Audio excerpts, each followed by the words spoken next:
Hey guys, it's Sandra from Inspired Keys, and in today's video, I'd like to share one thing that you can remember about great chord shapes for worship keys, or for any other kinds of music, as long as you're on the keyboard. So, I used to study a lot of classical music, and we used to have to study Bach chorales and part writing, and yeah, it's crazy, but there used to be this thing called part writing where you have 4 lines to write for, and that would be SATB, which would be soprano, alto, tenor, and bass parts. So the thing about SATB is there is a rule where your bass should be far from your top 3 lines, which is your SAT, which is soprano, alto, and tenor lines. So that means if I were to write like on paper and play it this way for a C major chord, this would be breaking the rule of the bass line being too close to the tenor line.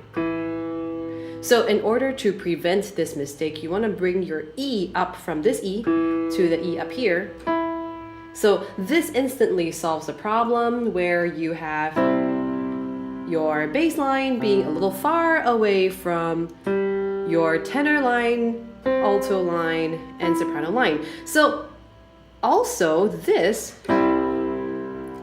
is also a great thing to do because your bass line is far from the other 3, and this doesn't break any rules. On the contrary, if you did this, it immediately breaks a lot of rules, but also your ears will tell you it sounds pretty terrible. So if I were to play Jesus at the center, I will not play Jesus at the center of it all. And this sounds pretty terrible, but I will play Jesus at the center of it all. So this is so much better.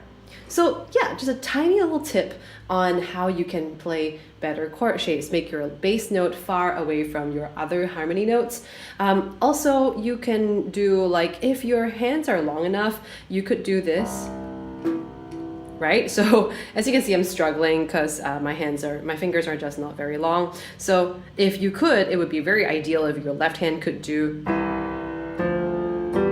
So these are called compound third intervals. A third interval is 1, 2, 3. So that's an interval of a third. So a compound third will be an octave apart. So instead of so that's a compound third interval. And compound third intervals are great if your left hand can handle it, like Jesus at the center of it all. But I just don't have such long fingers, so I resort to octaves. And typically I would play Jesus at the center of it all. So can you see from the graphics that my bass notes are really far apart? Jesus at the center of it all. And it totally doesn't matter what happens on your right hand, because then that doesn't break any of the rules anymore. So I just hope that this one rule and one tip can really help you with your chord voicing. And also be sure to also download the 3 quick tips to make your worship keys playing awesome PDF, which is something I came up with. You can finish reading that in a couple of minutes. Do download that for free as well.